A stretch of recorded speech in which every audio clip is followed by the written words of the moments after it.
Hey there, it's Rob. Just a quick message before we get started here.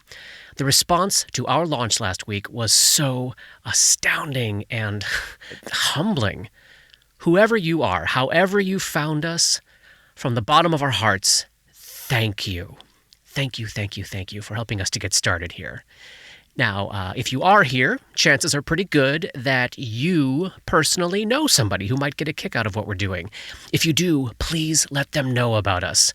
Your recommendation will go a long way in helping us to find and grow our audience. As always, if you haven't done all of the things, subscribing, ranking, rating, and all that, please do. And finally, if you haven't connected with us yet by email or on social media, you can find all those links at our website, darknexuspodcast.com. Let us know how you found us. Have you played this adventure before? Have you heard other folks run it? We'd love to know more about your story. Now, back to the game.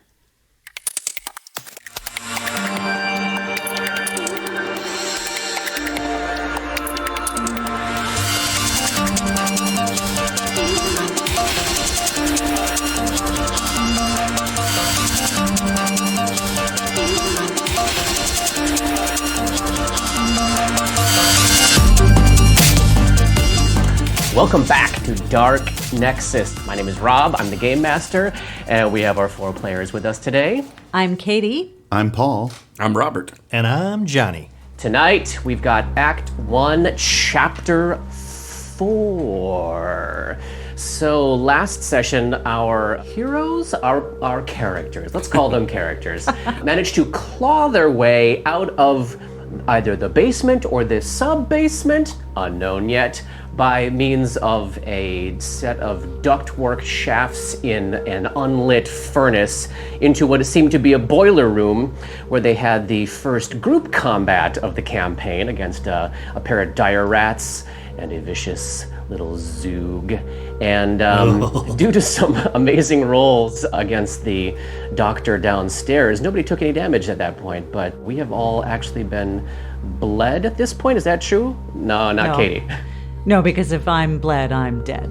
Bled is dead. How many hit points do you have? I have 6. That's grotesque. Mighty 6. And Robert, you started with how many hit points? I started with 15. Oh, mama. And got taken down to, I forget how many. The Zoog. Was it a Zoog or a rat that got me? I think it was the rat that got you. The rat bit into me for like 7 or 8 points of damage. But yeah, Paul did something and emanated something that healed me. Yeah, Ray did something. He doesn't quite know what he did, but he did something. And Ray has not taken any damage either.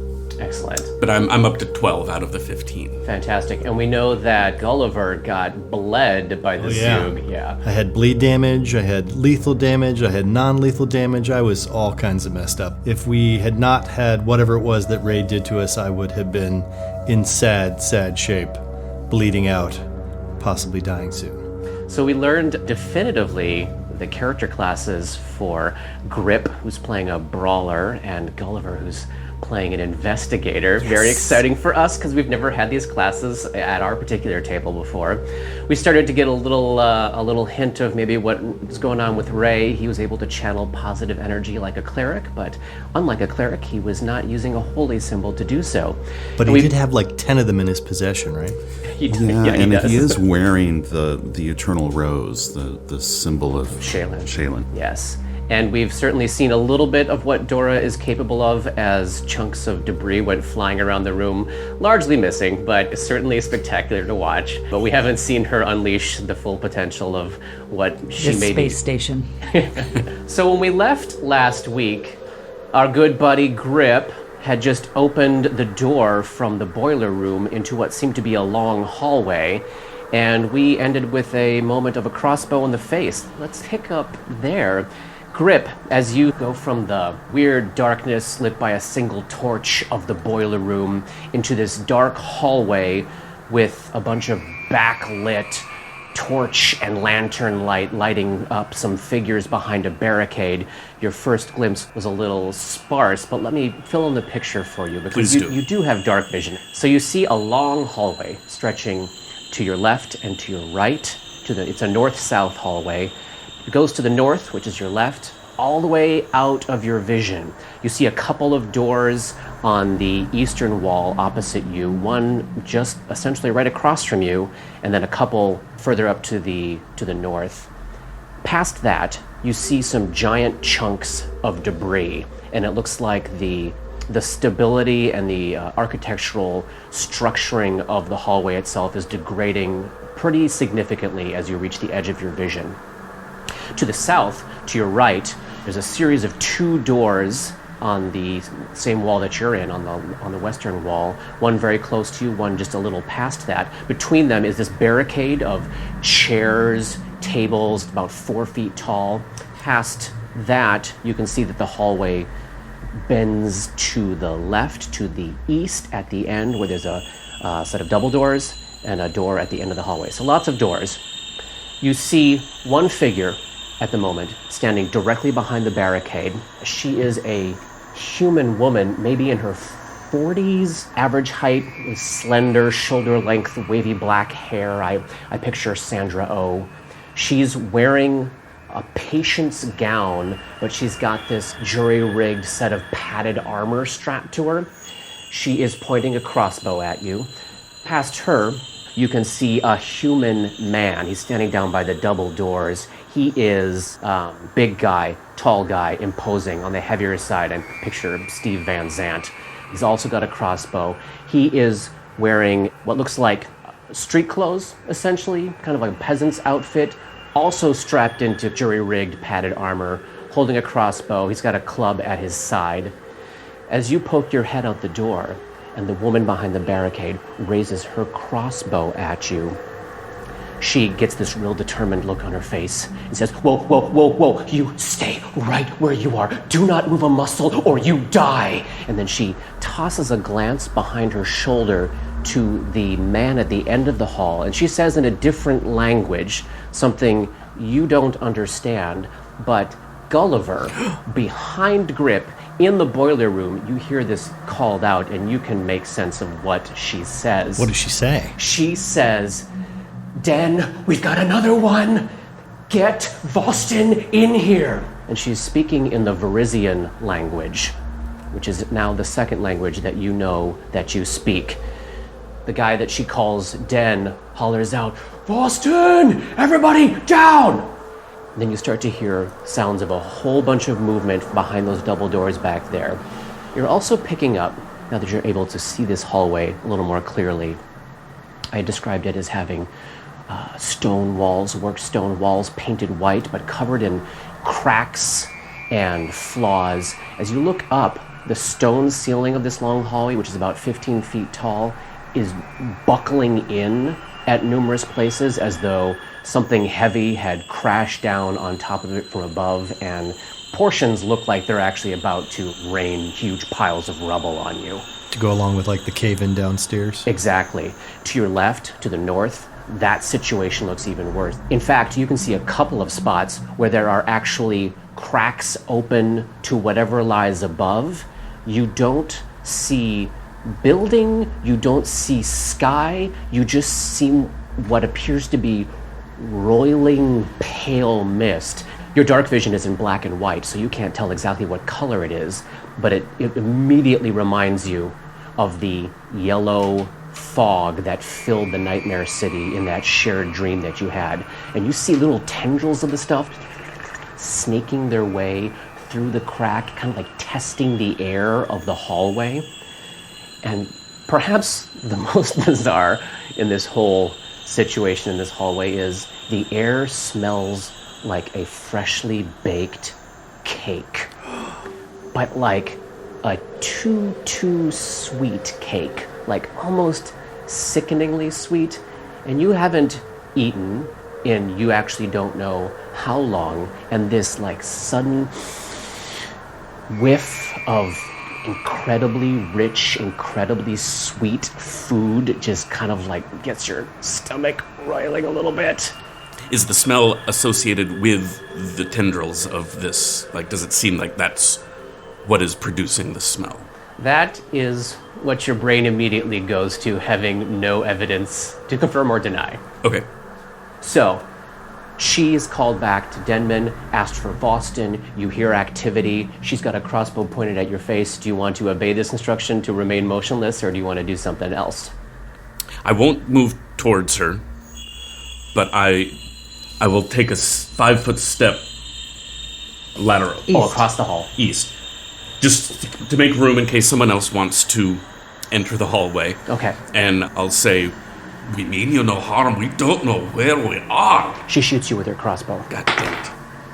Does an 18 hit your armor class? I'm afraid it does.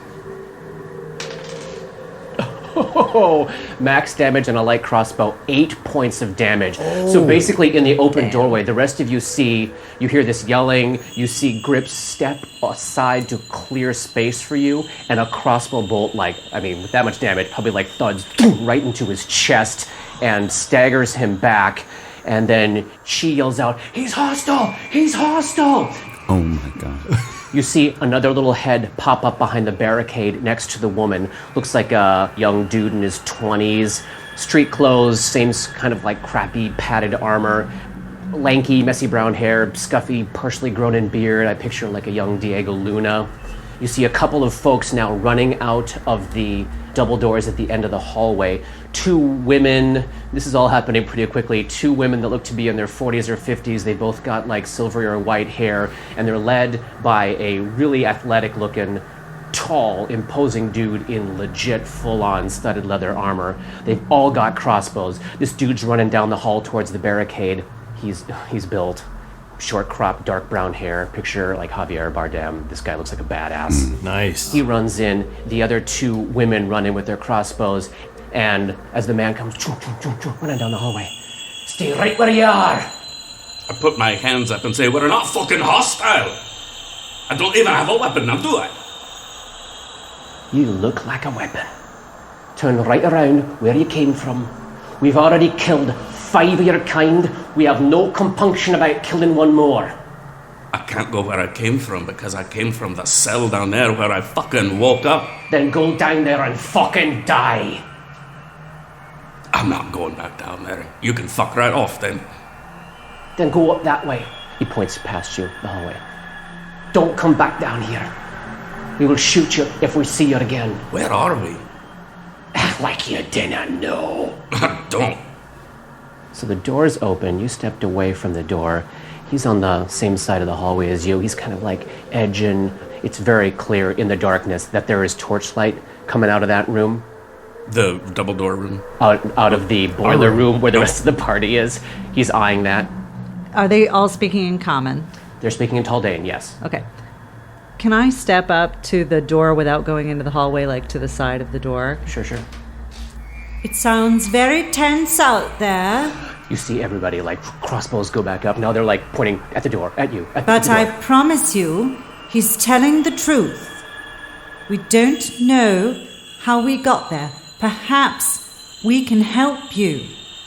You're interested in making a diplomacy check, huh? Yeah. Yeah, go ahead and do that. All right, we'll see how the dice like me today. 12. Oh, man. All right, so this particular group of people is classified as hostile. Shocker. And the difficulty class to lower their attitude is at least 25. Too late to use an action point? Oh. I did it's just 25 say instead of 25. Yeah. So save your action point for Okay. another moment. The dude then, clearly Voston, he's the one that they were calling for and the one who took charge as he comes out, looks at you, Grip. How many of you are there? There's 4 of us. Oh, shit. None of us know where we are or how we got here. We don't even know each other. Look, you shapeshifters, you go up north, you find the rest of your kind, you do whatever it is you do there, and we'll let you live. We killed the shapeshifter. A few of them laugh. She's dead, Dr. Skane. She's dead below. Okay. You see the woman who shot you, Grip. It seems noticeably startled by that and looks upset, like Dr. Skane may have meant something to her. Why would you kill one of your own kind? She was torturing someone, and she isn't one of our kind. Of course she was torturing. That's all you'll do. We were in cells below. That's where we woke up. Woke up? What do you mean, woke up? As far as we're concerned, we've only been alive for the last hour and a half? I don't even know.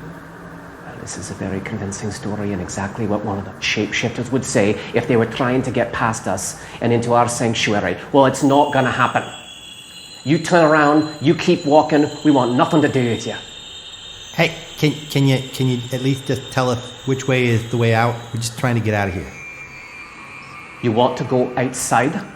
Yeah, we just want to get out of this place. Gulliver, does he have anything at all that resembles like a piece of cloth of white or anything like that? Sure, you can rip off a I'll rip bit off of a gown. And he sticks his hand out, he's kind of waving it up and down like a flag of truce kind of thing. He's like, we just want to leave. Right, so the door right next to you, he looks to Grip, and Grip is standing next to the door across the hallway. That one? Yeah. That'll take you right out into the courtyard and good riddance. In the courtyard, that gets us out of this building? Well, it gets you outside. No, I mean, where are we? What is this place? As if you didn't know. Look, if you don't think we don't know, what's the big deal in telling us where we are? So you see the kid who's sort of ducked down by the barricade next to the woman who shot Grip. Kind of looks out. We're on Briarstown. Is that a street? What is that? Is that a place? Anybody have knowledge geography? Nope. How about knowledge history? Yes. Give me a knowledge history check. 26. Ooh, excellent. So, Briarstone is the name of both an island on the Danver River as it spills out into Lake Encarthen. It is also the name of a famous asylum. So checking your knowledge of history like that, you know this would put you in the nation of Ustalav, the immortal principality of Ustalav. It's a nation of horrors. It is a mess of a country wrapped around the fog-shrouded lake in Carthen, nestled amongst the hungry mountains. It's got the orc-controlled hold of Belkson to the west, the demon-infested Whirlwound to the north, and the endless chaos of the river kingdoms and the barbarians of Numeria to the east. For centuries, the evil warlord Tar Befon lay in the soil of Ustalav and thoroughly corrupted and poisoned it. And then he rose as a Lich King, the whispering tyrant, and dominated the country with undead monstrosities for 500 years.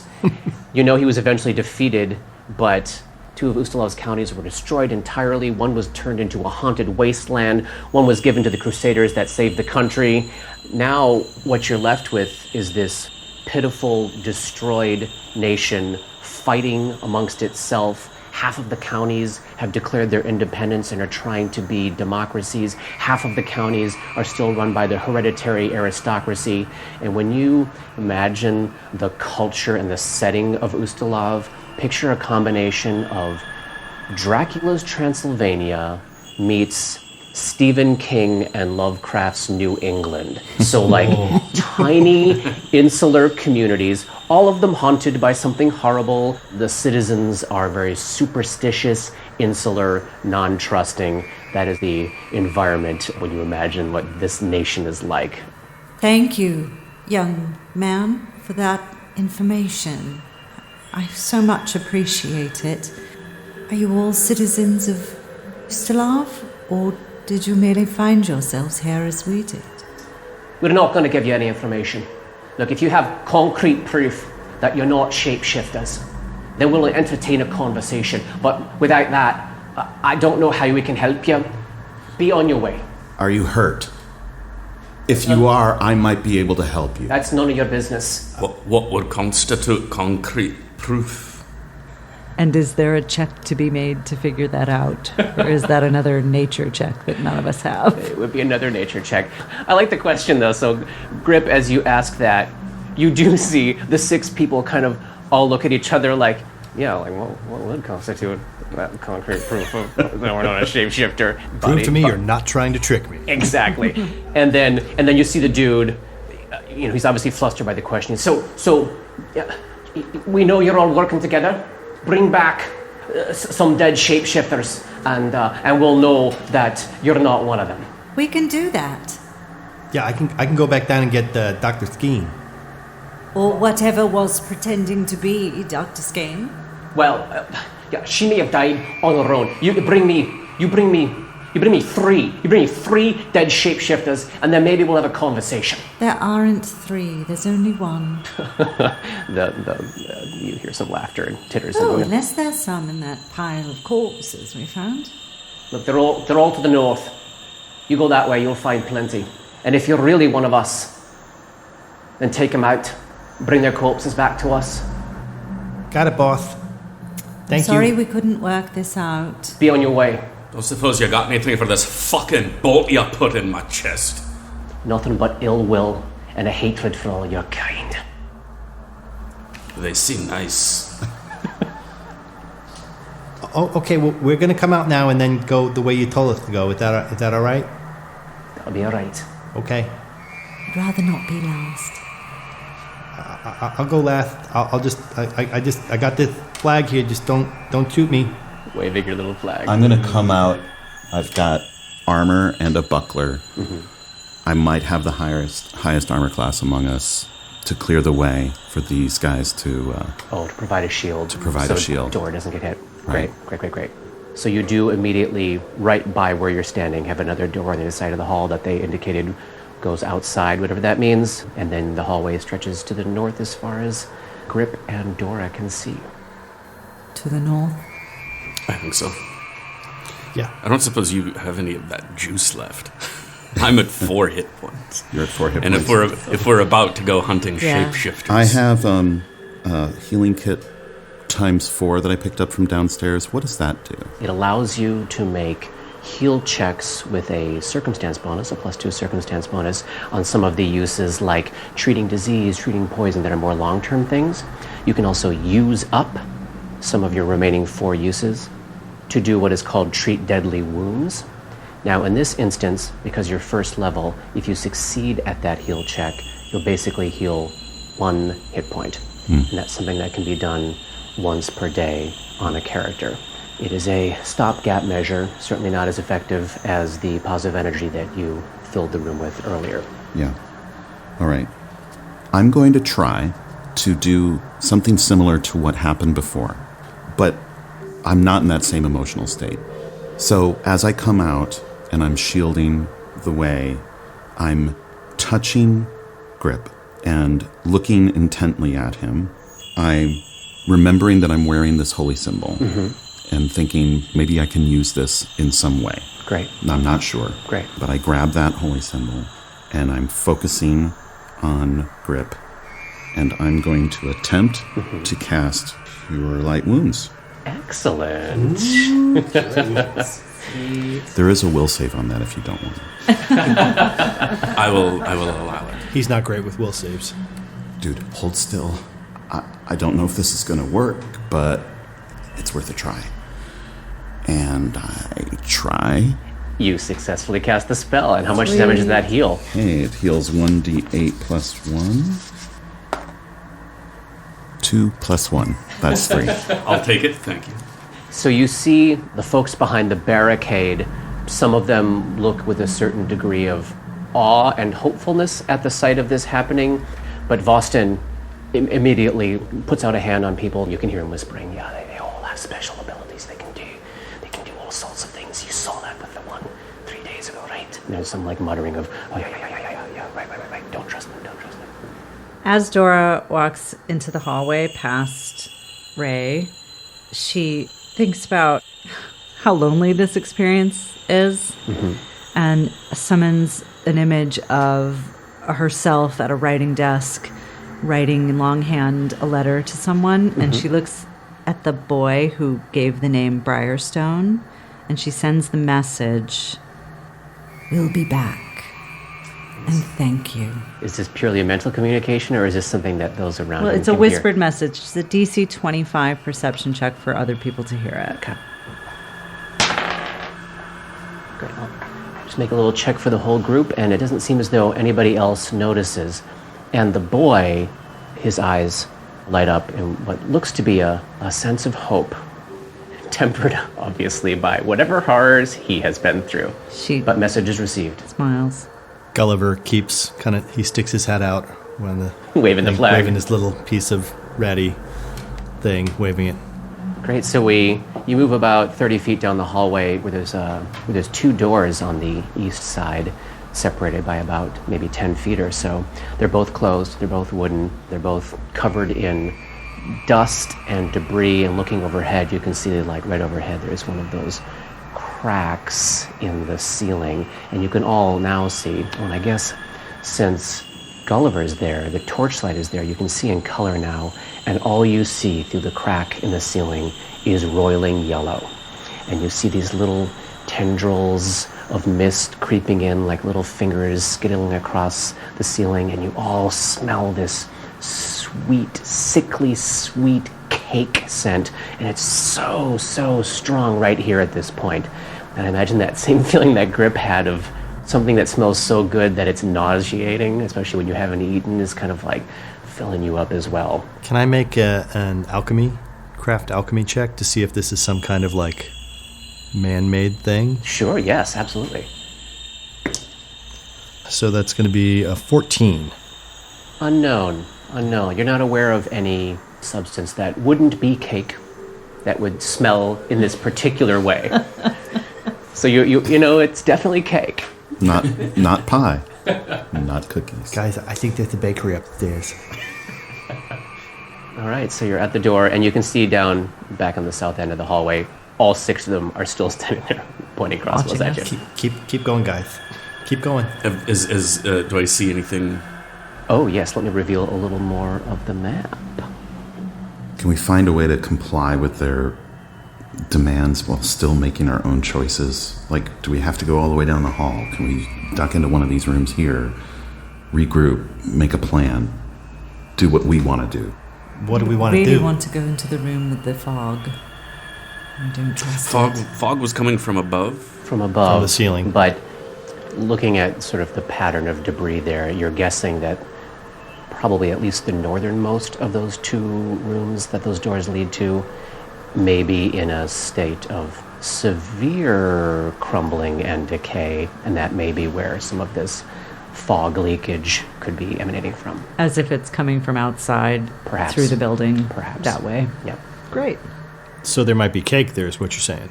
That is where the cake is located. Awesome. We know that they're sending us to an area that they believe has shapeshifters or whatever these That they say has shapes. that they say has shapeshifters.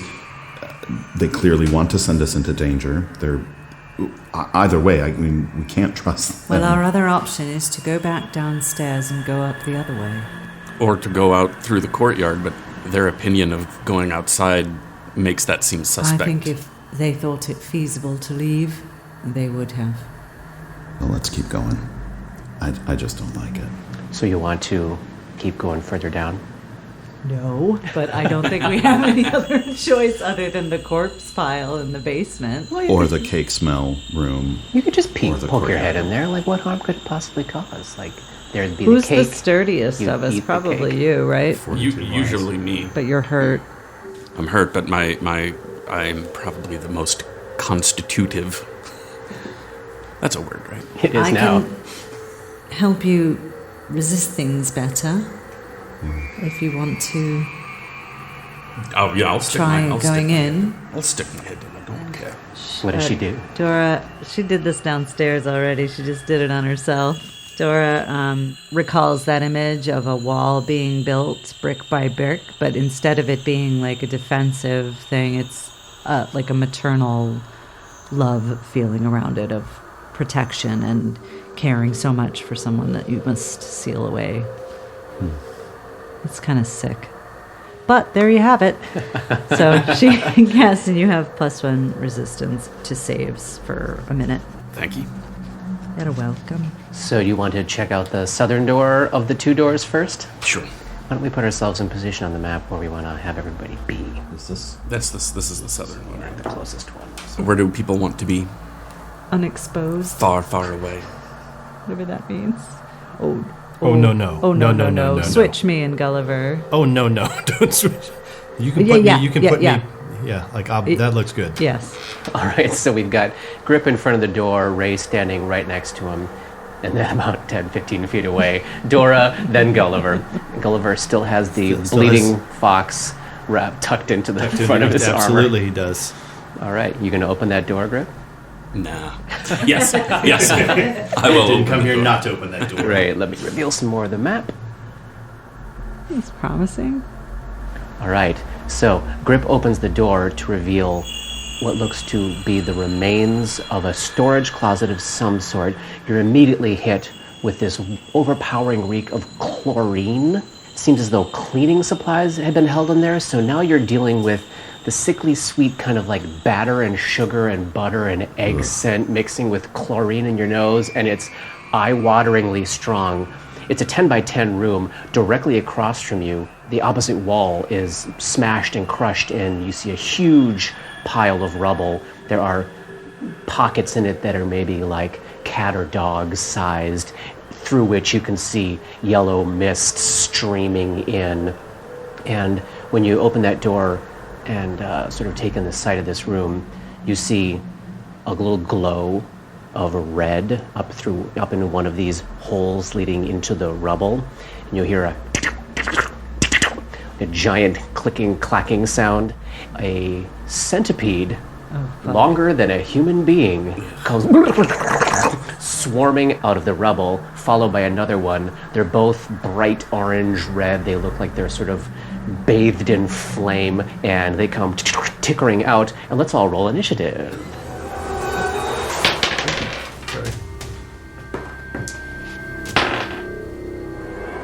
Dora, 16. Ray, 20. Nice. No, 21. Even nicer. Thank you. what is your dexterity score? My dex is 14 plus 2. Good information for me. Grip No reason. 10. and Gulliver. 22. Nice. So, we are in a round one. Gulliver, as you see Grip sort of like rear backwards, and you see 2 pincers come at his probably like chest level. Oh shit! I'm going to pop another flask that I have Yeah. and crack it open and down it real quick. Does anything happen visibly? Nothing visibly happens. Then I'm going to take a move action to try to get on the other side of Grip, but still a 5-foot step away from the door. Yep, perfect. So moving north up the hallway on the other side of the door. Centipede number 1 scrambles across the floor right up to Grip and attempts to bite Grip with his segmented pincer mouth. Hitting armor class 11. That's a miss. Excellent.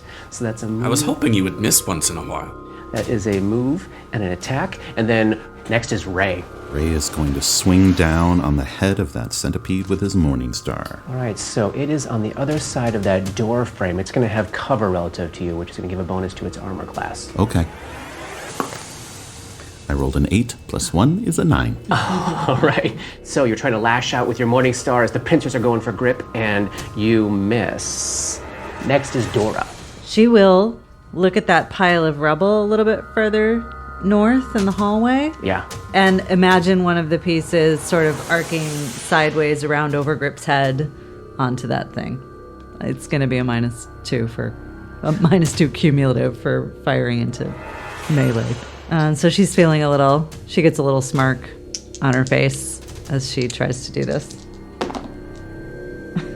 She misses, so the smirk quickly fades. Rubble goes flying. While we're doing this, and the people that are behind the barricade, can they see any of this? Are we far enough away that... You're still holding the torch, Yeah, right? yeah. Yeah, so they can definitely see this happening. Okay. For sure. All right, centipede number 2 is up. So the doorway is kind of blocked. It's pinned in this room, but food is right in front of it. All right, it's going to make an attempt to tumble through your square like a squirmy centipede might slither through your legs. Gross. Wormy. Does a 16 beat your CMD, Grip? Yes. Does it beat yours, Ray? Yes. Okay, so the second centipede slithers over its companion under Grip's legs to the north side of the hall, so it's now threatening both Grip and Gulliver. And it takes a bite at... Oh, there's new food right there in front of it. All right, it takes a bite at the new food, which is Gulliver. Son of a. I think a 7 misses, right? Oh, yeah. All right, so it was surprised to see you there, and pincers lash out, and it misses. Grip. I want to keep using my ability, but I have no idea how long a day is going to be here. So and true. I can only use it 4 times. You've used you it die now? twice. I've used Does it twice. count? The one he used in the nightmare count? I didn't do it in the nightmare. Oh, you're right. Sorry. And I can, within the minute, I can change, I can pick Right, a new right, one, right, and right. that doesn't count against the... How long has it been since we had that last fight? It's been more than a minute. Okay. Oh, yeah, it's probably been 15 minutes, maybe. So I'm just going to attack it. Great. Number 1. Number 1. 11. All right, so your fist probably just bounces right off of its hard carapace. Hate the carapace. And that's the end of round 1. By the way, we're using Syrinscape. They are awesome. Check out their Strange Eons soundscapes. We start round 2. These creatures exploded out of the rubble. One went and took a big bite at Grip. Ray moved in, missed. Dora threw some rubble, missed. Gulliver took a drink of a potion, repositioned himself, and number 2 slithered its way out into the hallway where it's now threatening both Grip and Gulliver. And you'll kick us off with round 2. Well, since I had to draw my flask out to drink it, and I had the torch in the other hand, I don't have a weapon in my hand right now, so I have to take a move action to draw my rapier. And then am I able to take a 5-foot step? You are. I will take a 5-foot step so that I'm flanking with Grip, and then I will drop to one knee, stabbing into this creepy, squirmy worm thing. Excellent. Asado Soto. For a natural 17 plus 3, 20. That's a hit. Excellent. 4. Let's see if I'm... For 2 points this time. Hey, I'm moving up. You stab right into the front of it near its little pincer, which is like oozing pus now. And then number 1 is up. Number 1 takes another bite at Grip because he's so tasty. Armor class 17. Yeah. For 2 points of damage, I sense a butt coming. and you feel burning venom slip into your bloodstream, and you feel your muscles start to lock up. Remember, you've got the bonus to your fortitude save that you're about to make from Dora's spell. Fortitude's my good one. 19 on the die. Oh, So for a excellent. 27. Excellent success. So you fight off the effects of the poison, and you do not begin to get sluggish or stiffened. Good. I am bloodied though. If we're using that. Oh, why don't we use Terminology. it? We like to Yeah. use that. So that's an old 4th edition terminology, I believe, where once a character or a creature gets down to half its hit points, we put a little red mark under its. Technically, I was bloodied all along because I was at 7. Oh, yeah. After I got healed, so. So this will indicate that the creature or the person is at a halfway point to death. I don't want to die today. My mini shipped. I want to at least play with my mini. All right, Ray, you're up. Seeing Grip in this condition is terrifying to Ray. And I know that he's got to stay alive.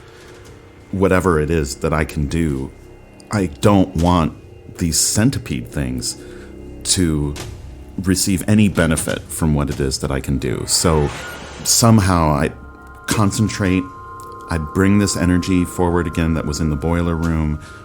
Ray glows the silvery white light, and everyone but the centipedes Nice. heals Selective channeling. 5 hit points. Lovely. Thank you. Nice. So tell us about selective channeling. So as a feat. selective channeling is I can choose a number of targets equal to my charisma modifier, which right now is +3, to not be affected by my channeling positive energy. So I can heal my allies without healing our enemies. That's so cool. Essentially using the power of your own personality to deny this healing to a select number of creatures in range. Did you want to take a move action after that? I'm going to stay right next to Grip. Dora, you're up. Dora is realizing she's super bad at hitting things. So she will reach out to Ray with that same feeling of maternal love and that image of building a brick wall and effectively cast resistance upon him as well. Excellent. So +1 to your saves. And then I think I'm going to move across the hall at a diagonal to 1 square so that one can't see me. Oh, getting out of the view of number 1. Yeah. We're making a nice, perfect line for that lightning bolt that's about to strike from From the behind guys at the end barricade. of the hall. Jagoffs. Number 2 is up. Number 2 is now flanked between Gulliver and Grip. Grip has proven to be an easy, tasty target. Hey. Number 2 is going to skitter 5 feet, so it's flanking Grip with number 1. And flanking is something that Gulliver did last round, which is a great thing when you can do it with your allies. If you're directly opposite an opponent, you get to add a +2 to your attack roll, which I'm going to add now as number 2 attempts to kill Grip. Ain't gonna happen. I rolled incredibly low. Grip, you're up. Is that a threatened square? Or is it because it's a 5-foot step, it's not? He doesn't get an attack of opportunity. Right, if you just take a 5-foot step as your only move in the round, it is a movement that does not provoke any attacks of opportunity, no matter where you go. You can't do that into a square with difficult terrain, like say it was filled with rubble or filled with crawling vines, but in an open, clear space like this, totally cool to do. Cool. If it had moved more than 5 feet, it wouldn't have provoked, right? Because it just moved into his threatened area. But he left the threatened area of Gulliver. Oh, right. So that's okay. the thing that Okay. would have triggered an I attack see. of opportunity if he had moved further. So Grip is going to take a 5-foot step because flanked by centipedes is no way to live your life. Take a step there. 2's taking damage, right? Did you wound him? Good. Then I'm going to swing it. Grazed him. I'm going to swing at number 2 for a 22. Oh, yes, that is most definitely a hit. A hit. A powerful hit. For 8 points of damage. Oh, you crush it. And number Yes. 2 is dead. Lovely. Sweet. So that's the end of the second round. We had Gulliver taking an adjustment to get himself into flanking position, stabbing number 2, and then Ray channeled energy to heal everybody. Number 2 got into flanking position with number 1 to attack Grip, and then Grip closed the round out by killing number 2. Round 3. Gulliver, you're up. Gulliver is going to take a 5-foot step and attempt to stab through the doorway at the other squirmy wormy. Okay, it's going to have cover That's fine. from your position. Awesome. Ooh, natural 2. Banged right into the doorway. Dink. Now he's working on pulling his rapier out of the doorway. While you're doing that, he's going to bite back at you and add 4 to your armor class because you've got I cover will. relative to him. Excellent. 20. Miss. You know why? No, tell me why. So, the doorway helps, but it's able to just sneak right around the doorway and it lashes out at where it thinks I am. And as it does, you see a ting, a little invisible force field kind of like appears with a burst of energy and it crackles and gets in its way due to the shield that I took.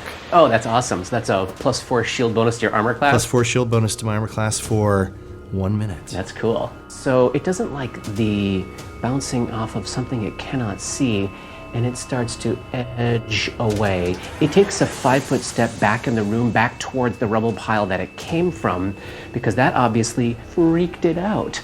Ray, you're up. I'm going to step into the room and take a swing at it. Natural 1. Oh, on an attack roll, that's an automatic miss. So sorry, buddy. Dora, you're up.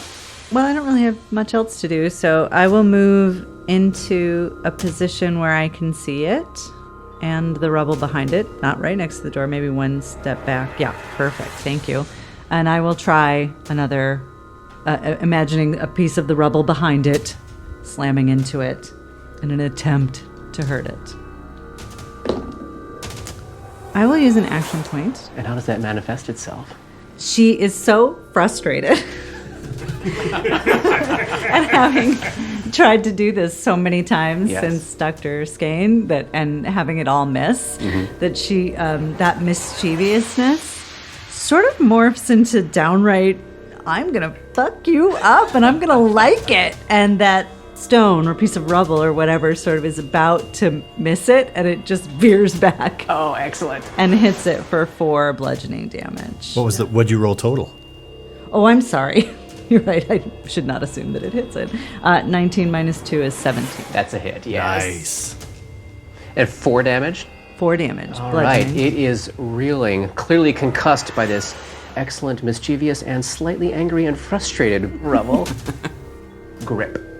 There's no way I can move to there without provoking, right? Into the room next to Ray. Yeah, no. You would have to Can't move. tumble. Oh, you could if you want to use your It's not acrobatic really skill. my. I mean, I do. I can tumble. Let's have the big half orc try to tumble. Yeah. Why not? +5. How about that? For an 8. So you're attempting to like snake your way around Ray and past its mandibles. You fail to do so. It's a little too quick for you, and it takes a bite at attack of opportunity. 18. Yes. The pincers sink into your flesh for 3 points of damage. There's more poison oozing into your bloodstream. Does he still have the He resistance? still does for 1 excellent. minute. It's Great. 3 points, you said? Yeah, and give me a fortitude save. Didn't I beat this poison once already? You did. And I beat it again. For a 24. Oh, yeah. All right, you're not going to be hurt by this centipede poison. But, But I am going to try to squash it. yes. I'm going to use an action point. Yes. What does that look like? Wow, I've never thought about what they look like before. So he's so pissed off that his tumbling looked ridiculous. And he hates that this thing has bitten it twice, and he just, even though he thinks he was about to miss, he actually rolled a 17 That's a hit. instead of an 11. And then he does 6 points of damage. And you flatten it. Dead centipede. I'm enjoying this system of shame-based action points that we're developing. You know, every campaign that we do has sort of evolved into its own idea of what those Yeah. look like. We've got one thing with our Reign of Winter campaign, and like this campaign's action point system is based purely on feelings of shame. Frustration. Shame and frustration. We're like, no. It's so perfect for a horror campaign. All right. So do we level? Oh, yes, of course. Yeah. We leveled Excellent. to 10th level, amazingly. Wow, Can we those camp were here really overnight? powerful, yeah. So you find yourself in this supply closet with the cake-smelling mist seeping in one wall and a bunch of supplies and rubble. Perception check. You want to poke around the room and Yeah. see what you see? Sure.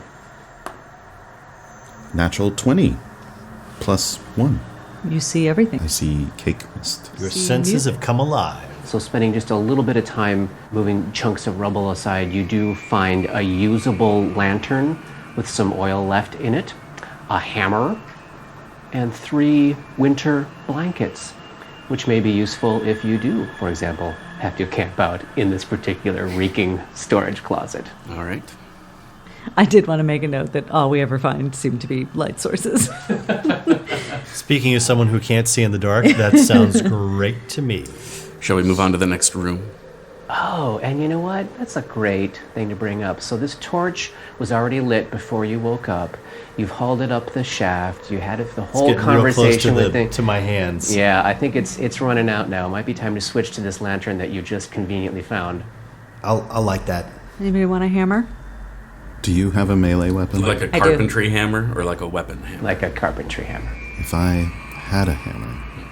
We should take the blankets and the hammer. I just can't carry them because I'm frail and will easily be slowed down by things. By the blankets. I'm carrying a lot of stuff and a dead fox, so I'm not the... I can carry some things. I imagine all eyes go to Grip. What? So what? So three blankets? 3 winter blankets and a hammer. What's next? You want to explore that room just to the north of it, or you want to head Yeah. further up the hall? We can close the door, right? Not to let all the centipedes in behind us. Like my dad with the air before we conditioning. close the door, Yes. Gulliver sticks his head back and goes, It's okay, we're okay. And then just sort of waves to the guards and closes the door. There is a wall of stoic faces. Like nobody responds with language, but you can see that they are actively assessing what they're seeing. Some of them, like the kid that Dora sent a message to, obviously want to believe in you. The rest of them are, you get the sense of like they're scrutinizing your acting ability to pretend like you're cleaning out monsters as a way to sneak your way into their society. Fair enough. All right, so what do we do next? Next room. Let me reveal some of this map to you. Do you like where you are there, Gull? Sure. Not at the doorway, but next to the doorway sounds okay.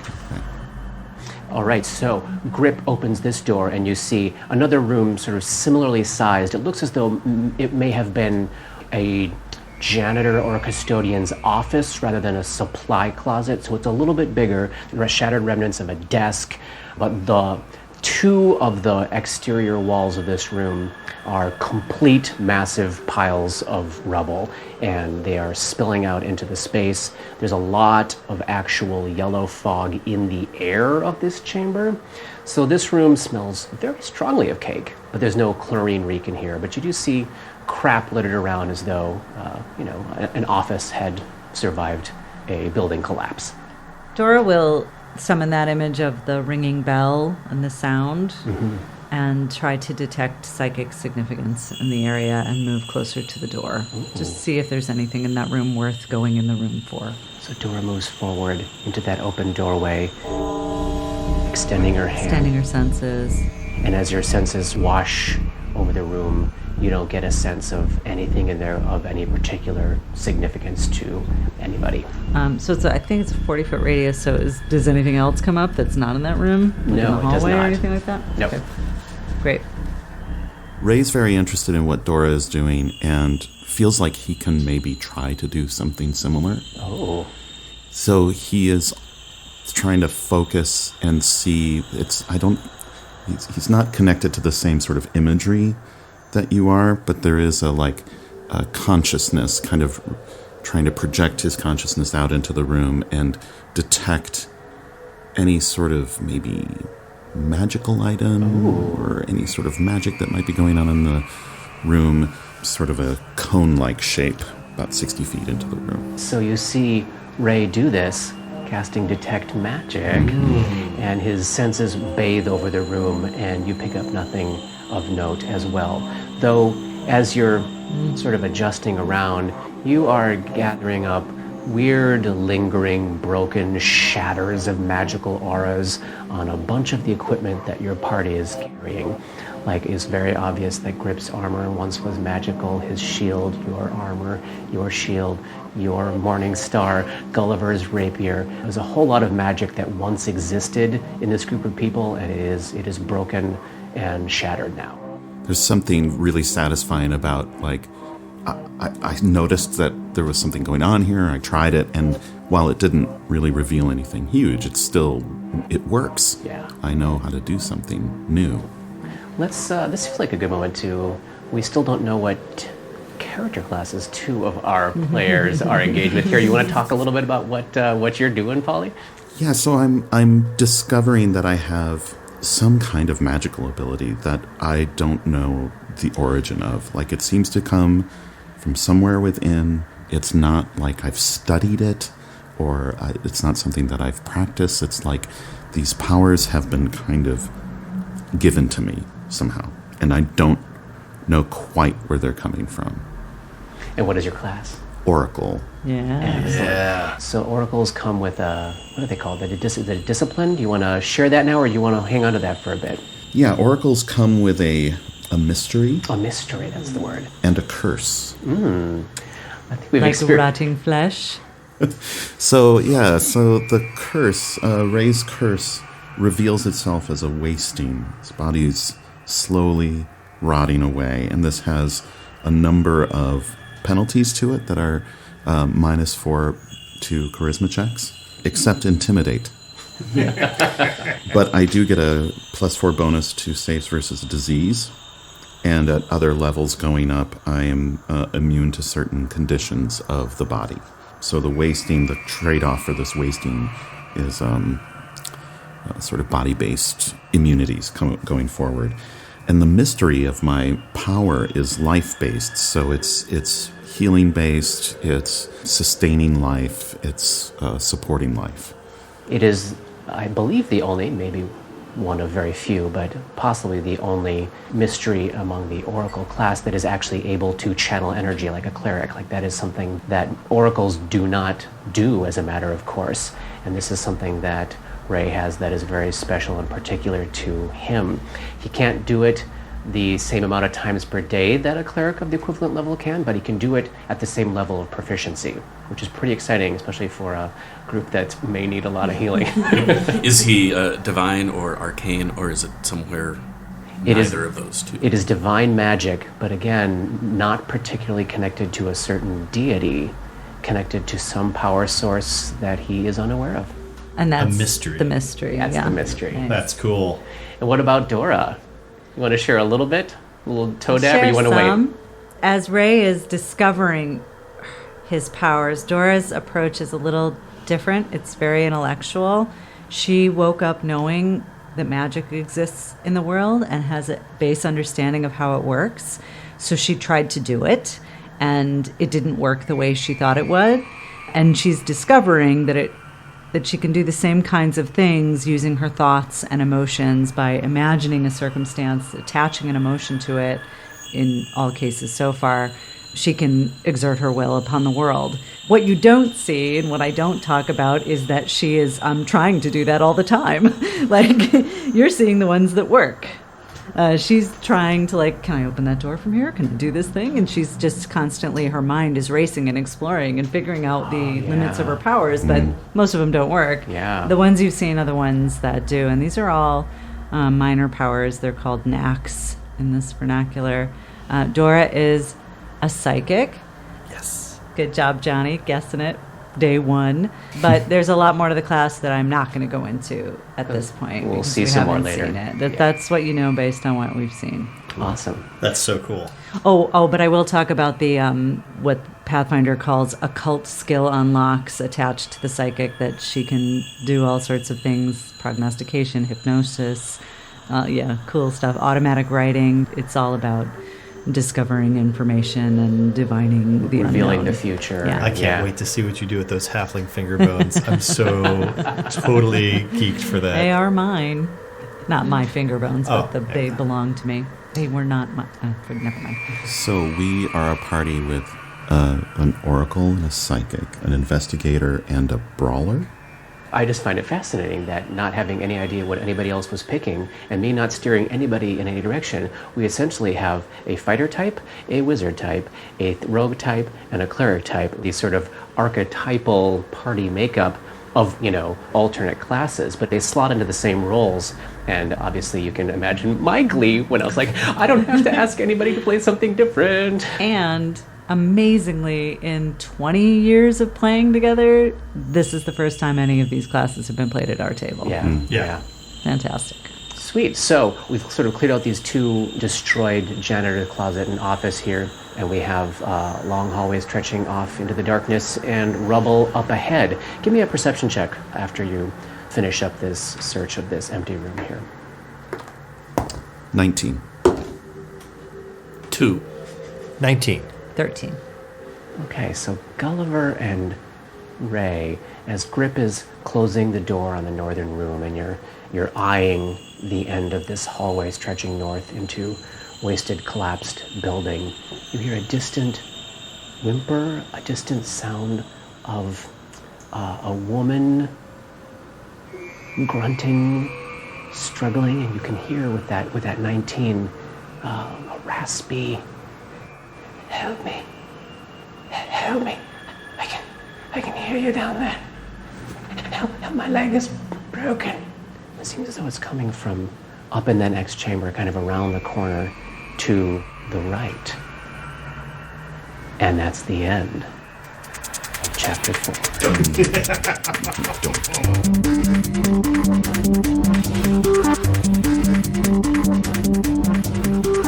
Dark Nexus is a creation of Plug and Hum Productions. This podcast uses trademarks and/or copyrights owned by Paizo Incorporated, which are used under Paizo's community use policy. We are expressly prohibited from charging you to use or access this content. This podcast is not published, endorsed, or specifically approved by Paizo Inc. For more information about Paizo's community use policy, please visit paizo.com/communityuse. And for more information about Paizo and Paizo products, please visit paizo.com. That's PAIZO.com. Dark Nexus uses music and soundscapes by Syrinscape. Check them out at syrinscape.com. That's SYRINSCAPE.com. Opening and closing themes, along with additional music, composed by Rob Kauzlaric. Artwork for Dark Nexus is by Matt Wahlquist. Special thanks to Toy, without whose generosity this project would not have been possible. And thanks to DMCP, Richard and Ari, Paul and Shannon, Chris, Scotty, Jason, Jess, Joe, Chelsea, Matt, Dave, Darren, and everyone we've gamed with over the years for all the memories and inspiration. Fantastic. Did we level?